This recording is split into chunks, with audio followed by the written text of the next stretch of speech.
Joel, capítulo 2, o versículo 21, isso é a resposta que Deus está dando a um povo que foi processado em arrependimento. Depois eu vou falar um pouquinho a respeito disso. Em resposta ao quebrantamento, em resposta ao arrependimento, Deus está dizendo: não temas, ó terra, regozija-te e alegra-te, porque o Senhor fez grandes coisas. Não temais, animais do campo, porque os pastos do deserto reverdecem. As árvores dão seu fruto, a vide e a figueira dão a sua força. Alegrai-vos, ó filhos de Sião, e regozijai-vos no Senhor vosso Deus, porque Ele vos deu em justa medida a chuva. Ele faz descer a chuva, a temporã e a serôdia como outrora. As eiras se encherão de trigo, e os lagares transbordarão de vinho novo e de azeite. Restituir-vos-ei os anos consumidos pelos gafanhotos, o migrador, o destruidor, o cortador, o meu grande exército que veio contra vós. Comereis abundantemente até ficardes satisfeitos. E louvareis o nome do Senhor vosso Deus, que procedeu para convosco maravilhosamente. O meu povo não será mais envergonhado. Sabereis que eu estou no meio de Israel, e que eu sou o Senhor o vosso Deus, e que não há outro. O meu povo não será envergonhado para sempre. Deus trouxe à memória, na verdade, esse texto, ele está no meu coração muito vivo e na minha alma. Eu me lembro que quando nós iniciamos a nossa jornada de ministério, nós tínhamos vários banners com essa declaração profética: o trigo, o vinho e o azeite. O trigo fala da abundância da palavra, o trigo é o pão, é o alimento. Quando diz: nem só de pão viverá o homem, mas de toda a palavra que sai da boca de Deus, Deus está dizendo: eu vou enviar o trigo, vou enviar o pão, vocês terão em abundância, e deles sereis fartos. E o que não tem faltado neste lugar é a palavra de Deus. E eu estava pensando e orando a respeito do tema que definiria o nosso mês de julho. No mês passado, por 2 meses, na verdade, nós trabalhamos o tema: a minha fé tem fundamento. Se está escrito, assim é. Eu vinha orando e a apóstola perguntando para mim: qual é o tema de julho? Qual é o tema de julho? O Espírito Santo vai falando e ela vem confrontando e vem pedindo. E eu orando, e o Espírito Santo de repente trouxe essa palavra: restituição. Trazer à memória aquilo que nós temos como promessa. É uma palavra rema, é uma palavra revelada para todos nós. Interessante, quando nós olhamos esse texto, nós vamos ter que olhar o contexto. Em primeiro lugar, quem é Deus? Quem é Deus? Deus existe? Não, Deus é. Deus, ele se revelou a Moisés exatamente assim: eu sou. Deus é. Mas antes de Moisés, Deus se revelou a Abraão como o El Shaddai, o Deus Todo-Poderoso, o Deus capaz, o Deus suficiente, o Deus que é capaz de fazer que uma mulher estéril se torne mãe de filhos. Quando Deus chamou Abraão, Abraão tinha 75 anos de idade. Algumas pessoas chegam aos 40, aos 45 e dizem assim: olha, eu já dei tudo que tinha que dar. Pois Deus não pensa assim, Deus não vê assim. Nenhum de nós sabemos até quando nós vamos na nossa jornada, na nossa caminhada. Eu vi o meu pai me abençoando aqui, com 102 anos de idade. Meu pai tem 102 anos. E ser abençoado por um pai aos 102 anos é um privilégio, é muita honra. Então nenhum de nós sabemos, por mais vigor que nós temos, o dia da nossa chamada. O Deus que chamou Abraão, e a sua esposa era estéril, ele se revela a Abraão dizendo: Abraão, eu sou El Shaddai, eu sou o Deus Todo-Poderoso, eu sou capaz de fazer com que uma mulher estéril se torne mãe de filhos. Ele diz: esse é o nosso Deus, esse é o nosso Deus.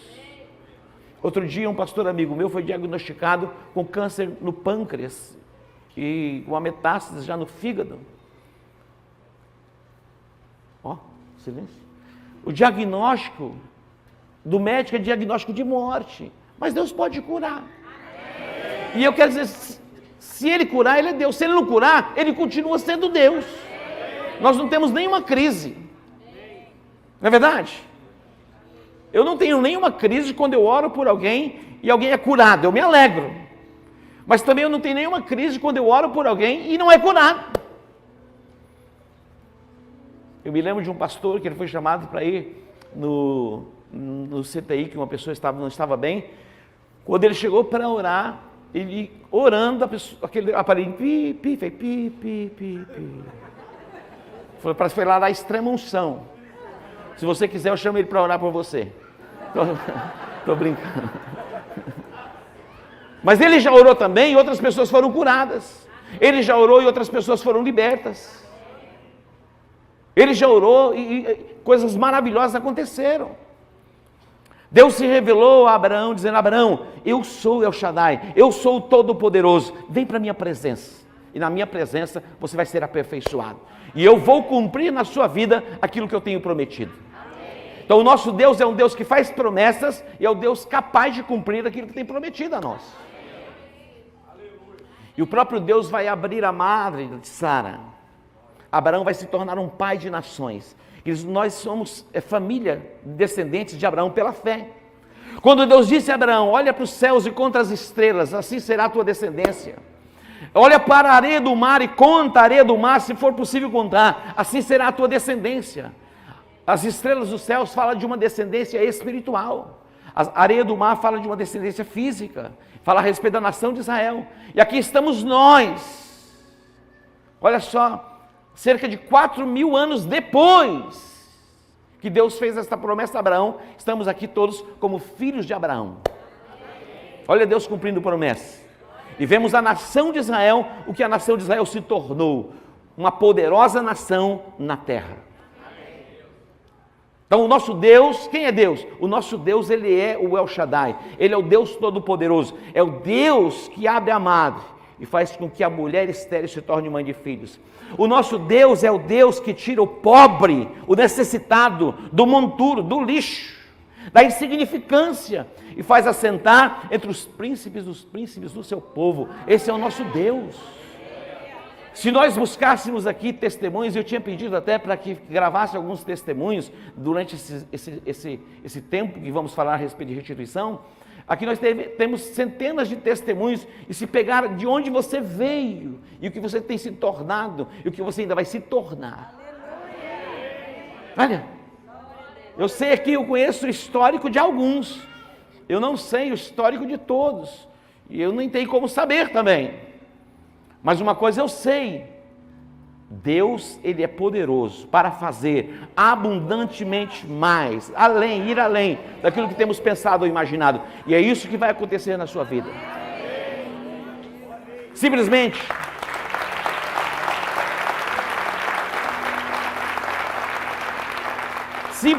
persevere no tempo da adversidade. Simplesmente persevere suportando os processos da vida, olhando para o alvo, rumo ao prêmio da soberana vocação que está em Cristo Jesus. Persevere. Eu não estou falando de obstinação, não. É perseverança, porque é diferente obstinação do que perseverar. Depois eu falo sobre essa obstinação, mas não hoje. Saul, ele foi obstinado, então pecou pela obstinação.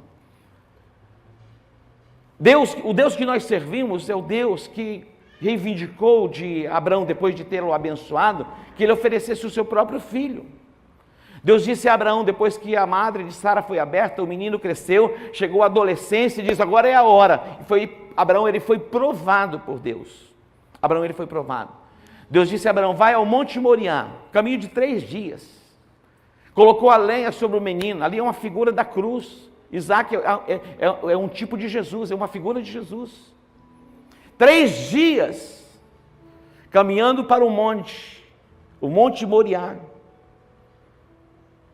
E ali ele colocou o menino para sacrificar. E quem vai se revelar a ele? Jeová Jireh, o Deus da provisão. O Deus da provisão. O nosso Deus, ele é o El Shaddai, mas também o nosso Deus é o Deus da provisão. Texto que o pastor Fernando citou: eu fui moço, agora eu sou velho. Eu nunca vi o justo desamparado e nem a sua descendência mendigar o pão. Acredite nisso. Acredite nisso. Eu nasci em Douradina. Tem alguém de Douradina aqui? Só eu. Existem 2 pessoas, eu e mais um. Douradina é uma cidade de primeira. O deputado Rinaldo conhece, sempre vai lá. Tem amigos lá. Por que primeira, apóstolo? Porque essa é da primeira marcha. Quando engata na segunda, já sai da cidade. Essa rapidinho. Eu sei de onde eu vim. Eu sei o esforço do meu pai, o trabalho que ele desenvolveu para criar 7 filhos, dando a nós instrução. Eu sei.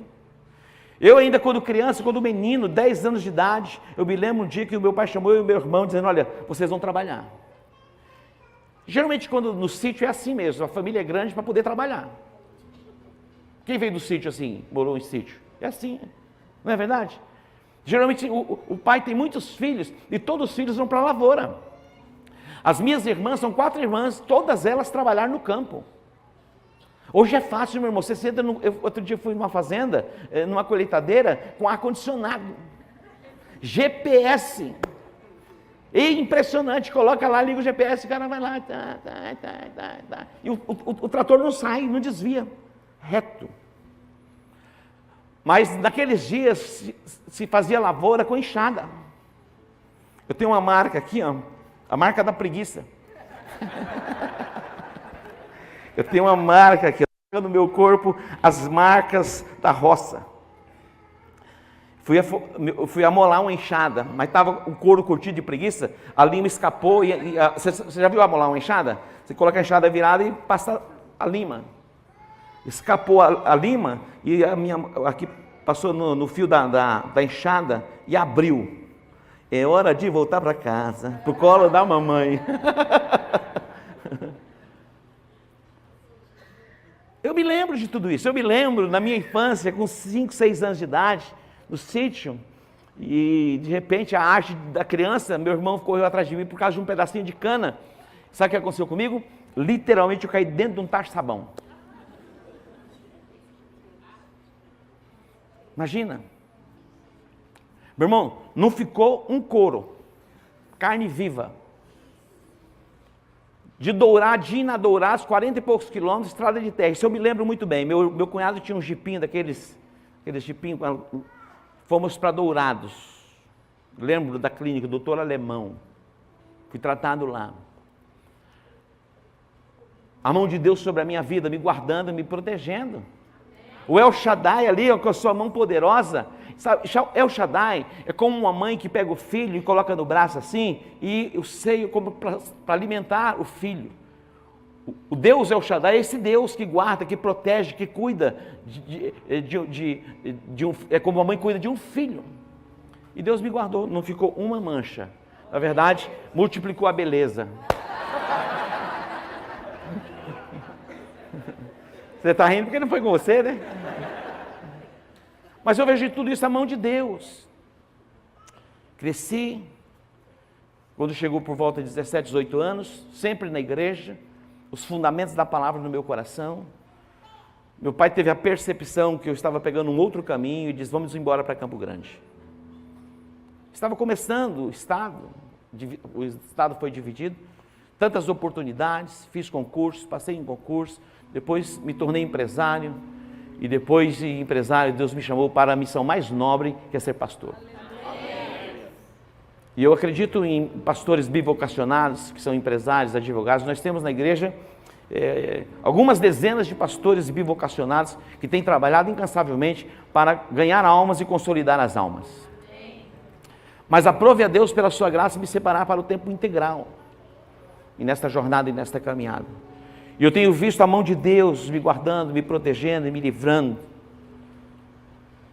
Quando eu olho para Moisés, Deus se revelando a ele ali, ainda naquela sarça, ele estava 40 anos no Egito, foi formado nas melhores universidades, imagina, morando num palácio, de repente vai para um deserto, e vai permanecer num deserto por 40 anos.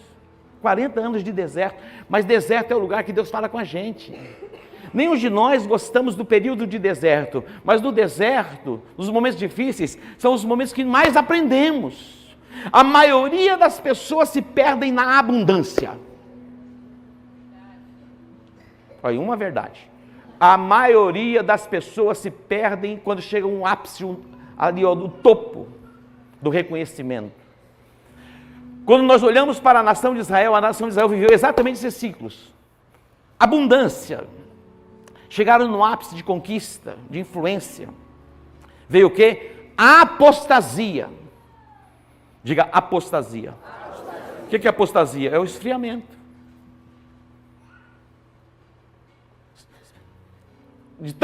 Diante de tanta abundância, houve o que? Um esfriamento, um desprezo para as coisas de Deus e para o próprio Deus. Veio o que? A apostasia. E depois da apostasia veio o que? O juízo de Deus. O juízo. E no tempo do distanciamento da apostasia, Deus sempre levanta um profeta para trazer o quê? Confronto. Qual é o propósito do confronto? Destruir não. O propósito do confronto é gerar arrependimento.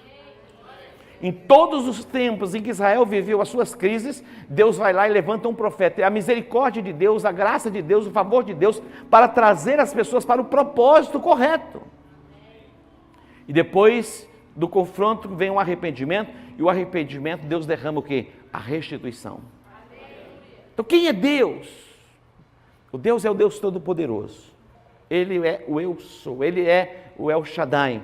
Ele se revelou como o Deus da paz, Shalom. Ele é a nossa bandeira, aquele que vai à frente para vencermos as guerras, para vencermos as batalhas. Esse é o nosso Deus. Mas quando nós olhamos para o Antigo Testamento, o nosso olhar muitas vezes vê o Deus como um Deus punitivo, o Deus vingativo. E algumas pessoas dizem assim, não, eu gosto do Deus do Novo Testamento, porque o Deus do Velho Testamento parece que era um Deus vingativo. Mas quando nós olhamos para Davi, o homem segundo o coração de Deus, ele se expressa dizendo assim, olha no Salmo 103, Deus ele é longânimo, ele é benigno. Olha que extraordinário, era a visão que Davi tinha de Deus. Eu pergunto, quem é Deus para você? Pergunta aí para o seu irmão, quem é Deus para você? Quem é Deus para você?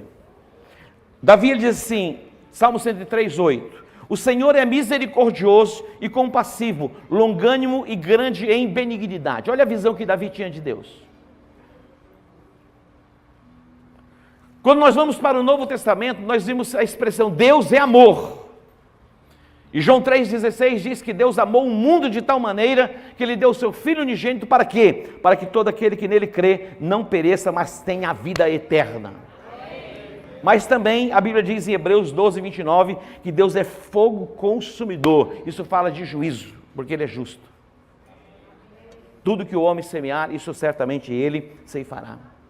A minha Bíblia no Novo Testamento, onde fala do amor de Deus, da graça de Deus, do favor de Deus para nós, diz que Deus Ele corrige, o Senhor Ele corrige a quem ama. Hebreus 12, 6. Deus corrige a quem ama e açoita todo aquele filho que a quem recebe.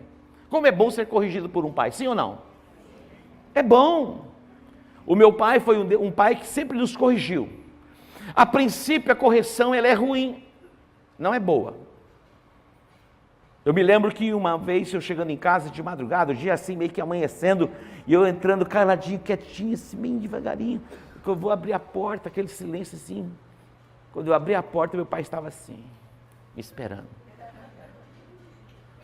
Para corrigir. Porque o pai, ele corrige o filho que ele ama. Nós temos um Deus amoroso, mas que também nos corrige. Porque ele nos quer de volta. E muitas vezes vamos nos distanciando. O filho que não é corrigido por um pai é porque a Bíblia diz que é como que um filho bastardo.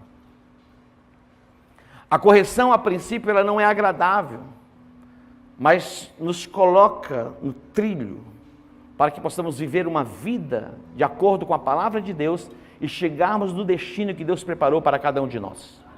Você pode dar um aplauso a Ele?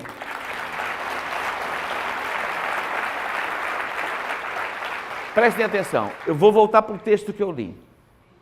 O texto que eu li é um texto tão extraordinário e tão maravilhoso, porque diz assim, não temas, ó terra. Quase que palavra extraordinária, alguém tomado pelo temor, alguém diz, não temas, não precisa ter medo.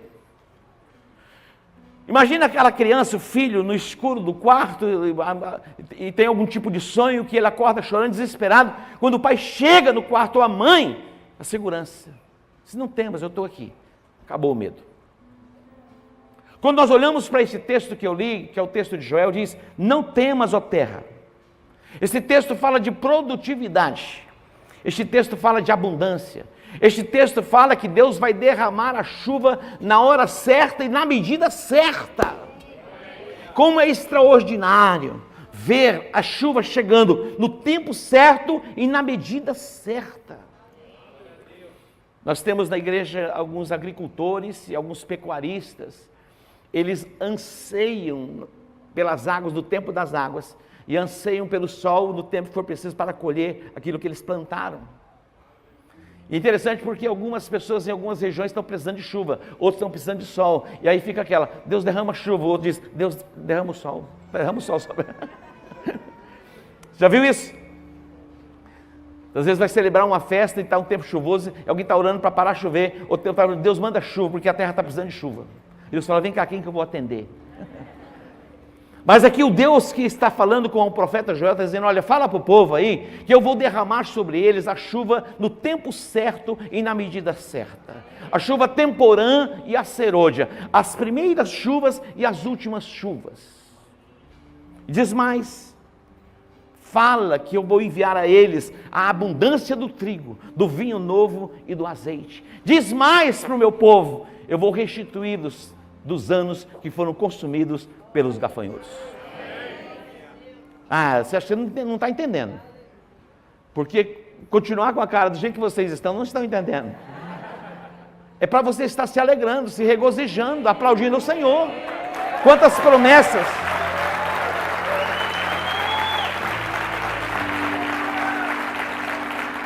Deus está dizendo, eu vou estar no meio de vocês.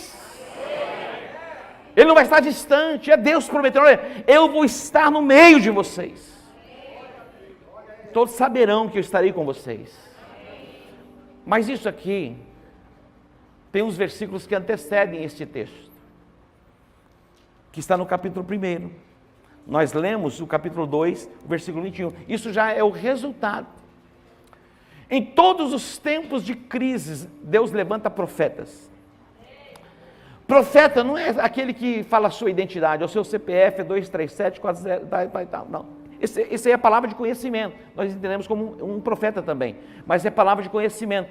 O profeta, ele vem para confrontar o povo, para trazer o povo de volta ao arrependimento. Porque algumas pessoas, mesmo estando no pecado, elas querem desfrutar das promessas e querem viver isto, mas Deus está dizendo, olha, é preciso que haja o que? Arrependimento. Ouça o que eu vou dizer para você, a base da restituição é o arrependimento. Diga, a base da restituição é o arrependimento. Quando João Batista entrou no cenário profético para anunciar Jesus, a mensagem central de João Batista é arrependei-vos, porque é chegada a vós o reino. Arrependei-vos. Dentre as pessoas que vinham a João no deserto para serem batizadas, olha, eu fico imaginando a multidão de pessoas vindo. João estava no deserto, pregando, olha, o batismo do arrependimento. E de repente, em meio à multidão que vinha para ser batizada, quem vinha no meio da multidão? Os fariseus. E ele olha para aquele povo e diz assim, ei, raça de víboras, por que vocês estão vindo, fugindo da ira vindoura? Ele diz, produzir, pois, frutos dignos de arrependimento. Olha isso.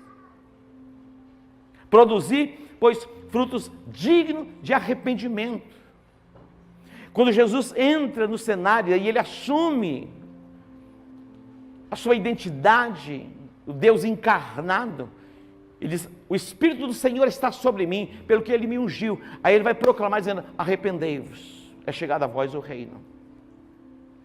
Então o arrependimento precede a restituição. O arrependimento precede a restituição. Este texto que eu li está no capítulo 2. No capítulo 1, a palavra do Senhor veio a Joel, filho de Petuel, dizendo, olha, faça uma narrativa de tudo que tem acontecido. Eu disse que Israel vivia ciclos, períodos. Na abundância, eles se afastavam de Deus. E viver os seus deleites, os seus prazeres, debaixo de encantamentos, vinha o juízo, perdiam consequências. O profeta era levantado para confrontar. O povo se arrependia, e Deus que é cheio de graça, de misericórdia, o Deus que é amor, recebe a nação e abençoa novamente. Quando nós olhamos para o capítulo 1, aqui é a chave para que nós possamos viver tudo aquilo que Deus disse que nós podemos viver, que é a restituição dos anos que foram consumidos pelos gafanhotos. Lamentai-vos e chorai, sacerdotes e ministros do altar. Toca a trombeta em Sião. Que a nossa alma, ela quer ouvir coisas que muitas vezes são agradáveis aos nossos ouvidos. Há um alinhamento no mundo, meu irmão, uma convergência mundial para relativizar todas as coisas. Mas nós cremos na palavra de Deus, e a palavra de Deus está estabelecida nos céus, e ela é imutável. A Bíblia diz que ia aparecer qualquer tipo de anjo, um anjo de luz, pregando um outro evangelho, que seja anátema. O evangelho é uma boa notícia, de salvação, de libertação, de cura, de transformação, de prosperidade, de vida abundante. Mas para viver o evangelho, temos que sermos processados em arrependimento, tem que confessar pecados. Outro dia, acho que foi semana passada, pela manhã, foi na semana passada que eu ministrei à tarde? Ou no outro domingo? Não me lembro mais, é tanta ministração que... Pela manhã eu fiquei em casa, estava fresquinho, eu peguei a minha moto, falei, vou lá no Setoc orar. Fui para o Setoc. Fiquei lá um período, orando, e eu ia ministrar à tarde, nos 2 cultos. Eu voltei, eu desci pelo Parque dos Poderes. Quando eu passei em frente o Hotel de Ville, eu vi ali centenas de homens e mulheres saindo com pastinhas na mão, e Deus ministrou meu coração, veio compaixão no meu espírito, dizendo, eles estão procurando o sucesso, eles estão em busca do sucesso, eles estavam ali participando de treinamentos de coach, algo motivacional, para ativar algo na mente, para que eles alcancem o sucesso. E Deus mostrou no meu espírito, como que um raio-x, eu comecei a observar as pessoas, eles estavam saindo para o almoço, e alguns iam descendo para o shopping, outros pegando seus carros, outros a pé, e outros esperando o Uber, e Deus começou a ministrar o meu coração. E as pessoas estão buscando isso. Tudo que as pessoas elas desejam e querem é serem bem-sucedidas neste mundo. E a marca do sucesso muitas vezes é ter as coisas, a melhor roupa, o melhor carro. Eu acredito que Deus tem isso para nós. Mas o que adianta a gente ganhar o mundo inteiro e perder a nossa alma? E muitas pessoas perderam a alma, perderam a sensibilidade. Deus está dizendo através do profeta Joel, dizendo, chorai, lamentai-vos, ébrios. O ébrio é aquele que bebe e fica muitas vezes adormecido. Vocês estão como que anestesiados, perderam a percepção da calamidade. O caos está aí assolando a humanidade, e vocês estão como que anestesiados, adormecidos por causa do vinho, estão como que ébrios, bebendo para não sentir a dor do mundo.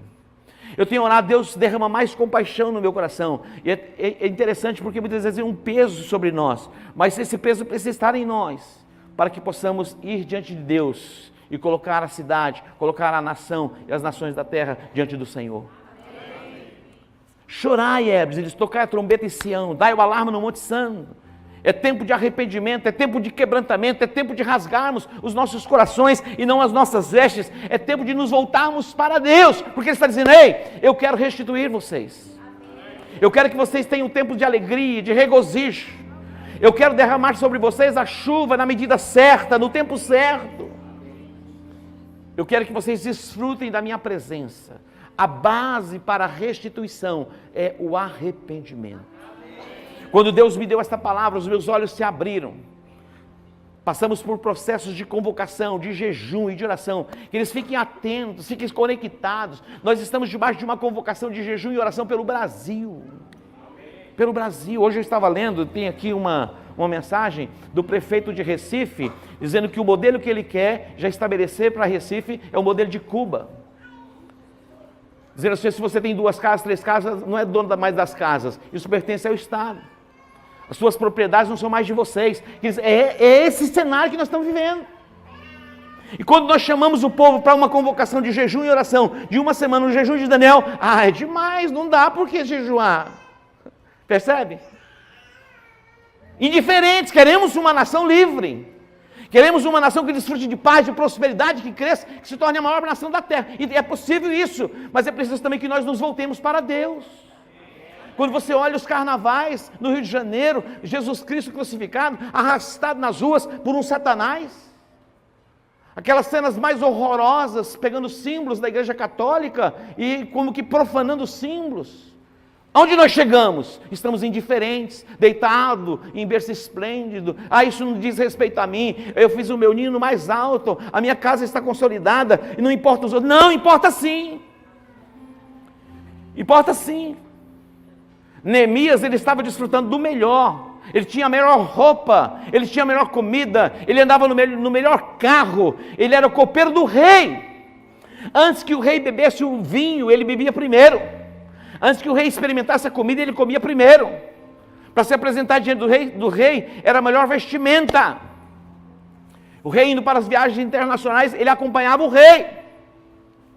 Mas quando ele foi informado do estado lamentável em que estava Jerusalém, ele não ficou indiferente. Ele não ficou indiferente, meu irmão. Está me ouvindo? Quem sabe você está hoje bebendo o seu melhor vinho, vestindo a sua melhor vestimenta, com o seu melhor carro, a sua melhor casa. Não há problema nisso. Deus tem ainda mais para você. Melhor do que você imagina. Mas você não pode ficar indiferente diante desse cenário que estamos vivendo no mundo.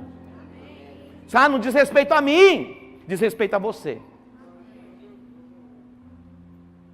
Deus está procurando alguém que se coloque na brecha, para que Ele possa cumprir aquilo que Ele tem liberado como promessa. Que o Espírito de Deus traga em nós e coloque em nós essa sensibilidade, essa percepção. Nós estamos debaixo de uma convocação, não é um convite, é uma convocação para jejuarmos toda a primeira semana de cada mês. E quando chegar 40 dias antes das eleições, nós vamos ter uma data certa. Vamos começar um período de jejum de 40 dias, até o dia das eleições. Nós vamos votar jejuando. Meu irmão, se Deus derramar graça, a gente vai avançar. Não, meu irmão, vai estar na mão de Deus. Mas se nós vamos fazer a nossa parte, nós vamos. Nós vamos orar e jejuar, para que os céus se abram mesmo, e seja consolidada o plano de Deus para o Brasil. Aí em volta está tudo vermelho, e o Brasil está verde, vai continuar verde, amarelo, azul e branco. Mas isso mas leve a sério. Quando eles tocarem a trombeta em Sião, está chamando aos sacerdotes, toquem a trombeta, proclamem, convoquem. É tempo de nos consagrarmos, é tempo de nos rendermos, é tempo de nos arrependermos, porque Deus quer cumprir a promessa que Ele liberou a nós. Na verdade, temos experimentado como que gotas caindo do céu, mas Ele quer derramar uma chuva abundante. Uma chuva abundante, diga chuva abundante. Se coloque em pé.